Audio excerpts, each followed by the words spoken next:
Falter-Podcasts werden durch Werbung unterstützt. Das hilft bei der Finanzierung unseres journalistischen Angebots. Falter-Radio, der Podcast mit Raimund Löw. Sehr herzlich willkommen, meine Damen und Herren, im Falter-Radio. Achille Mbembe ist einer der führenden Intellektuellen Afrikas.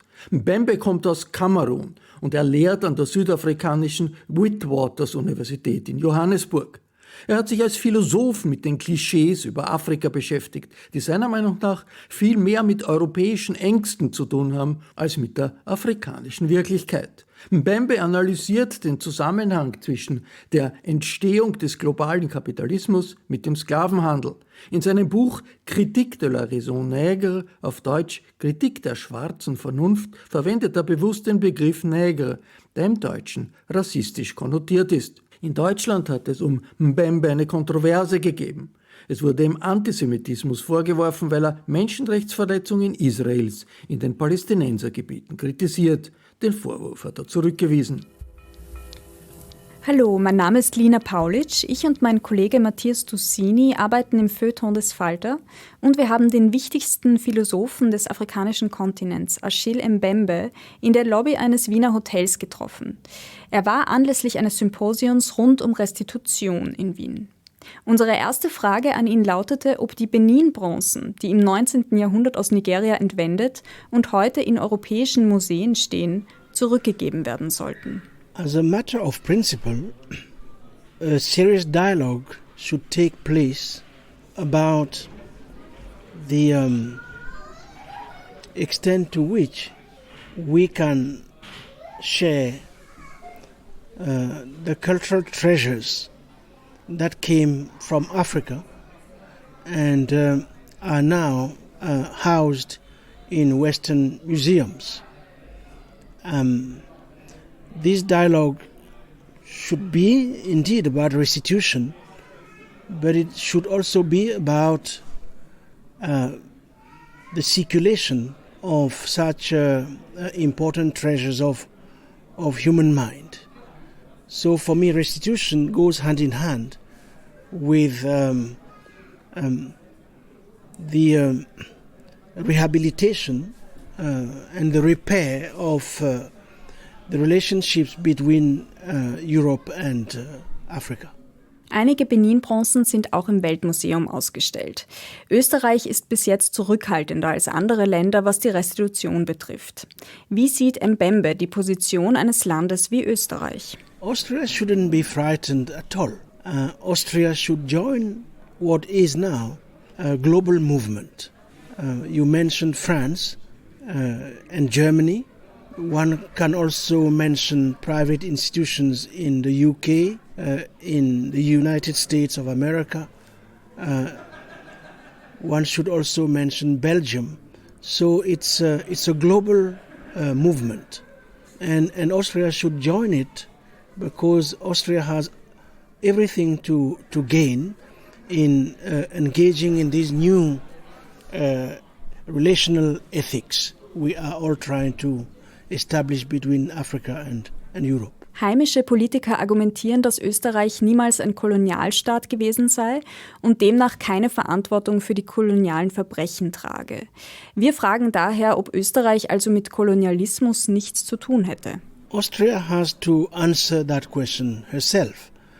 All I know is that one doesn't need to have been a colonial power to have in one's own institutions objects that originally were created by others.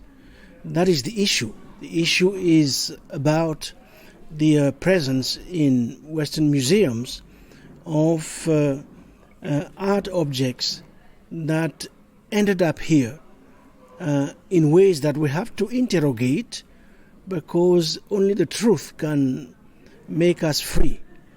I mentioned art objects. I could also speak about human remains. There are a lot of them.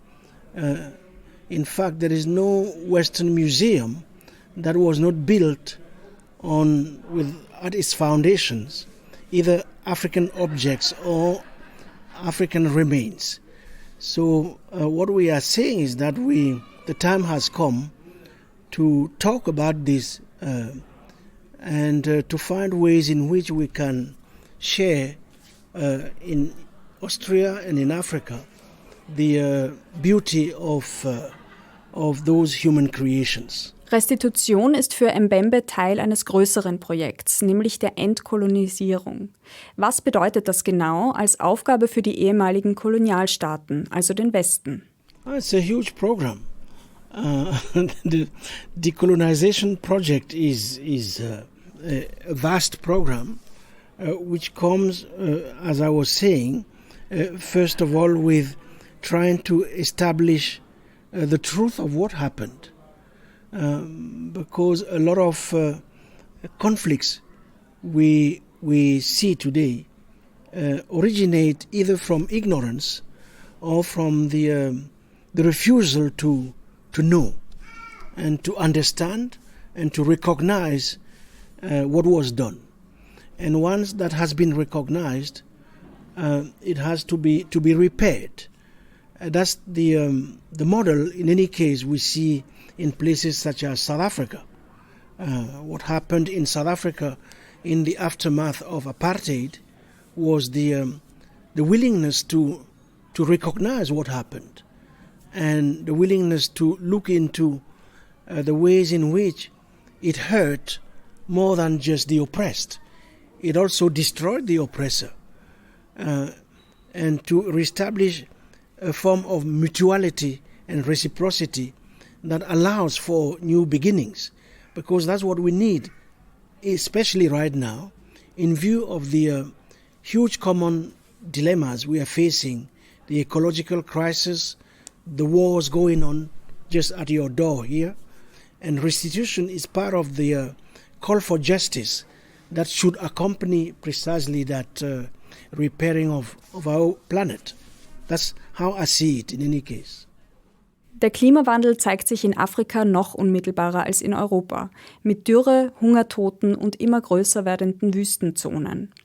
Auch in Mbembes Denken spielt der Klimawandel eine immer größere Rolle. It is a huge problem because, in fact, our responsibility in the destruction of the biosphere is minimal.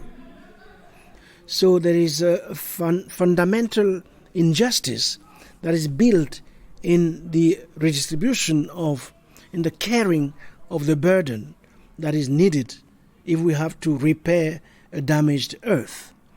And that question of repair, I'm not talking about reparations, I'm talking of repair, plays a very important role in my own work. In fact, I have a new book called The Earthly Community, which just came out a few weeks ago, which is precisely focused on the necessity to share the planet, to repair it as a precondition for its durability. And what we are talking about when we speak about restitution, I think it's part of that.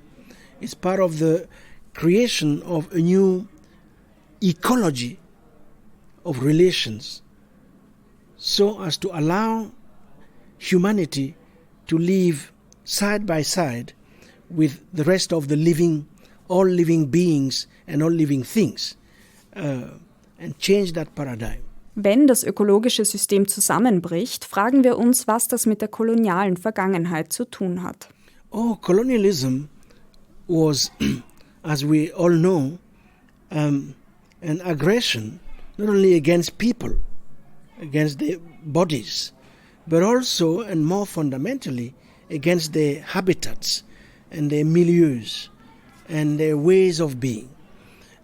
When under colonialism in Africa, for instance, cotton was introduced as a key product to be cultivated, it was cultivated at the expense of other staples people used to use and eat. It destroyed lots of soils. Today, when you go to Mali, Senegal, Chad, the soils have been depleted, their capacity to sustain life that capacity has been diminished. The soils have been eroded as a result precisely of the cultivation of staples such as cotton, peanuts, and so forth and so on. And when we add to that what is being done to forests, and then we can see how, in fact, colonialism was a threat, first of all, against nature. Welche Verantwortung tragen also Industriestaaten, um die Folgen des Klimawandels dort abzufedern, wo sie sich als erstes zeigen? First of all, as I have been saying from the beginning, there is a duty, obligation for truth.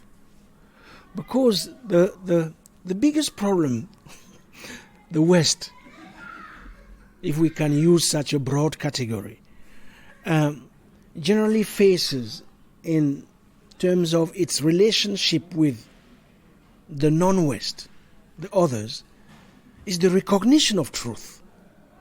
The West has a lot of difficulty admitting the truth. So for me, the politics of truth, it all starts there. Because if you do not recognize the truth, you don't feel responsible. Neben der historischen Bewusstwerdung fragen wir den Philosophen nach faktisch-politischen Aufgaben der ehemaligen Kolonialstaaten. Braucht es finanzielle Unterstützung bei der Bekämpfung des Klimawandels? Braucht es Entwicklungshilfe? We don't need help.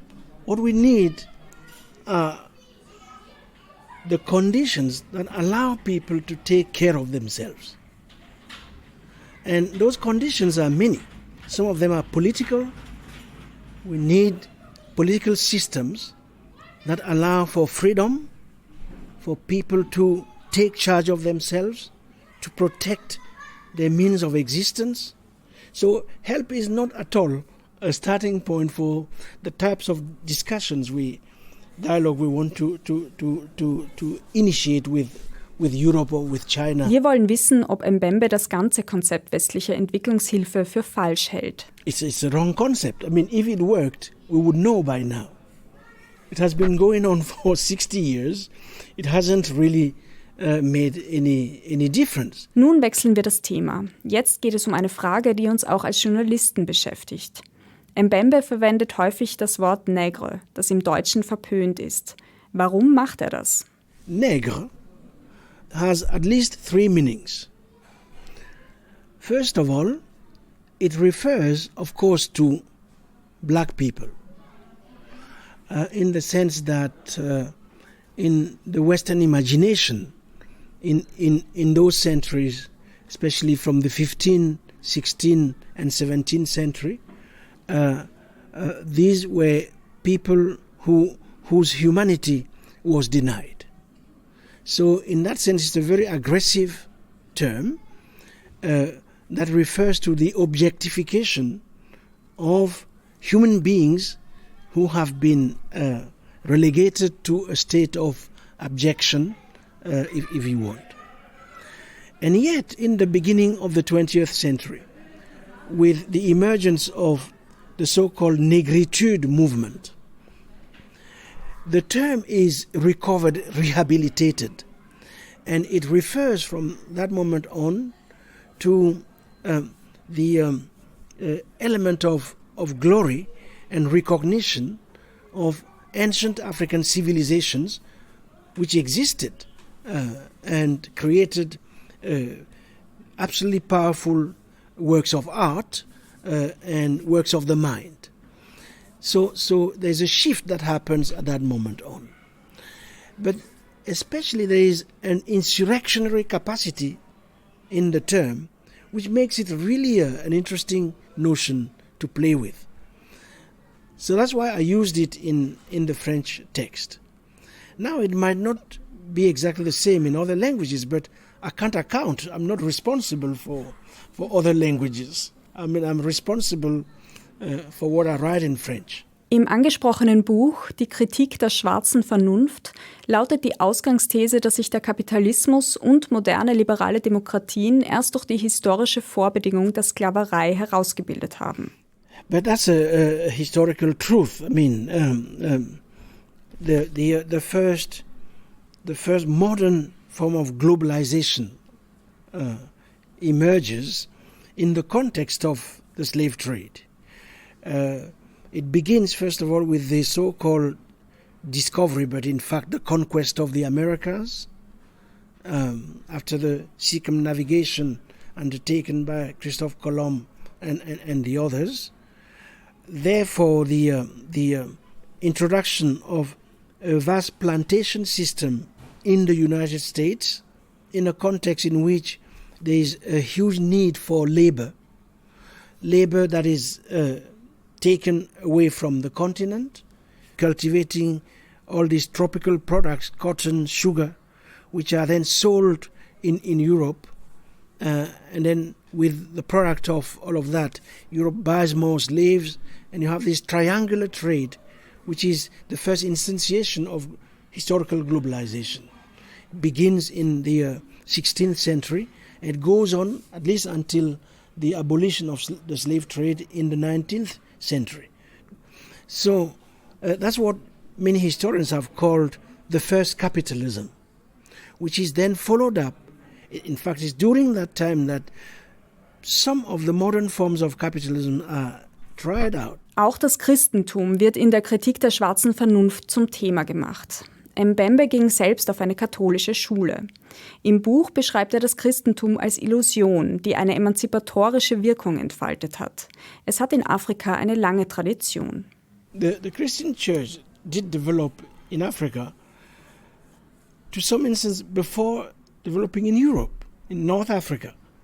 You see, we have this long tradition of, big theologians. St. Augustine, for instance, he was an African.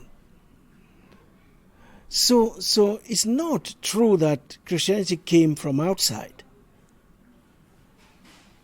It was developed first of all in that area. That's the first historical epoch of, if you want, Christianization.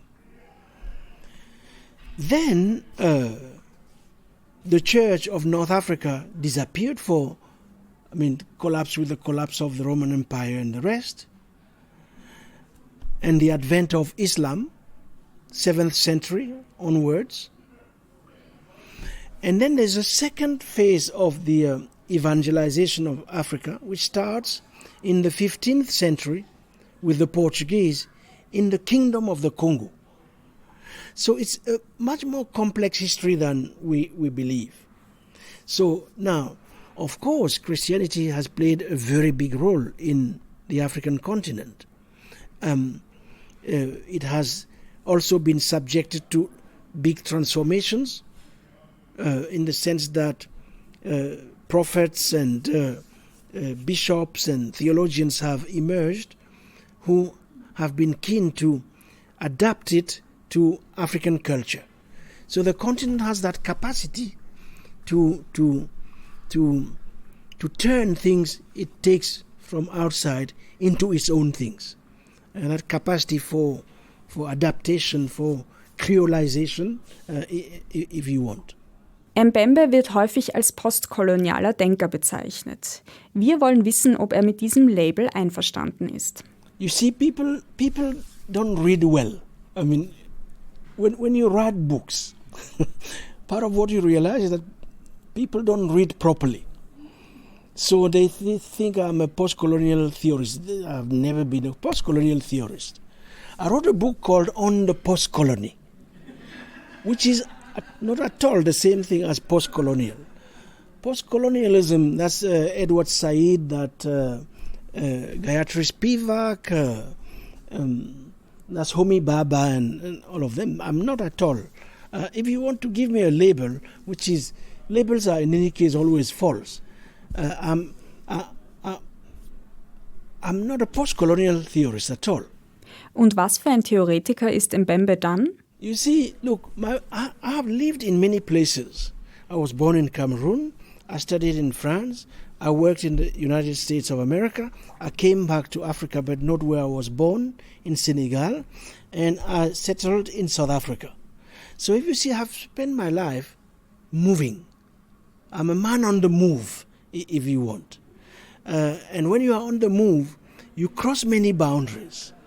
And you cross them, physically, but you also cross them intellectually. So the kind of work I do has to do with this business of crossing, of being on the move, because that's what we are finally. We are people on the move. Every single minute of our life, we are pushed towards an exit. We are like rivers. We flow in one direction. We don't go back until we exit the stage and others come after us. So I'm more interested in that than in labels, which mean nothing. Wir wechseln das Thema und wollen wissen, ob Mbembe bereits die Documenta in Kassel besucht hat. No, I haven't been to Germany. I don't remember when I was last in Germany. Wir haben diese Frage gestellt, weil es auf der Documenta einen Antisemitismus-Skandal gegeben hat. Und der Name Mbembe fällt oft, wenn es um Postkolonialismus und Antisemitismus geht.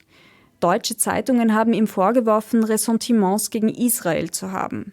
Auf diese Frage antwortet er ausweichend. No, I have to tell you, I have been really busy. And I'm serious.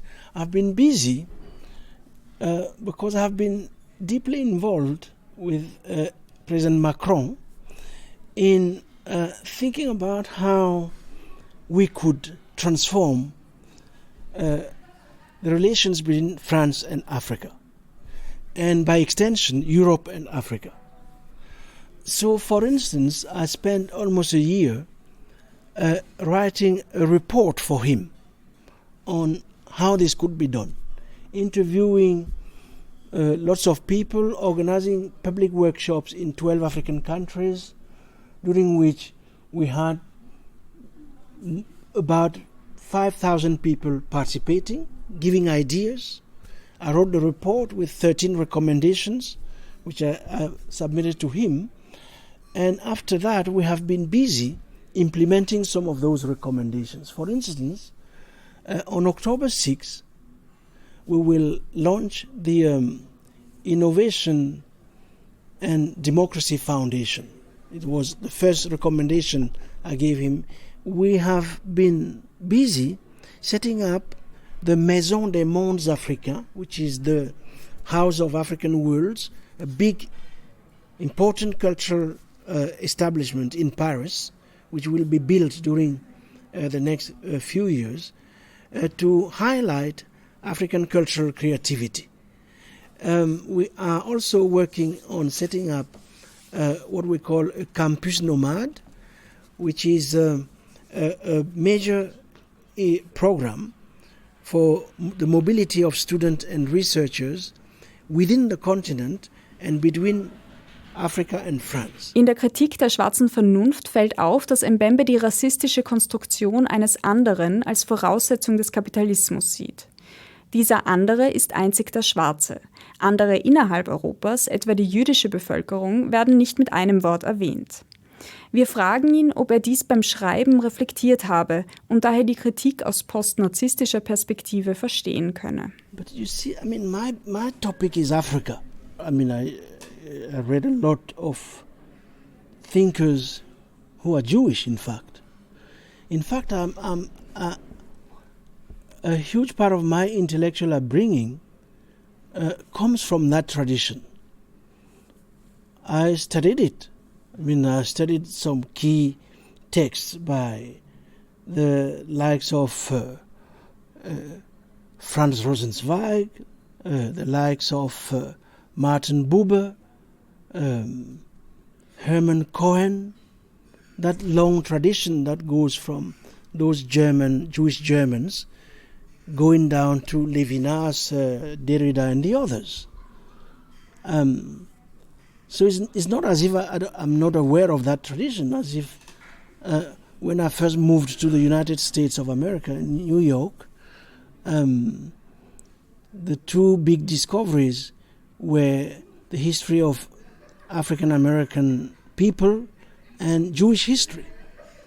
I have learned and studied a lot about the solidarity, for instance, during the civil rights movement between blacks and Jews.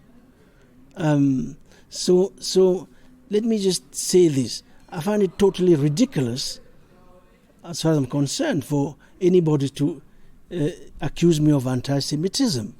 I think it's a sign of ignorance.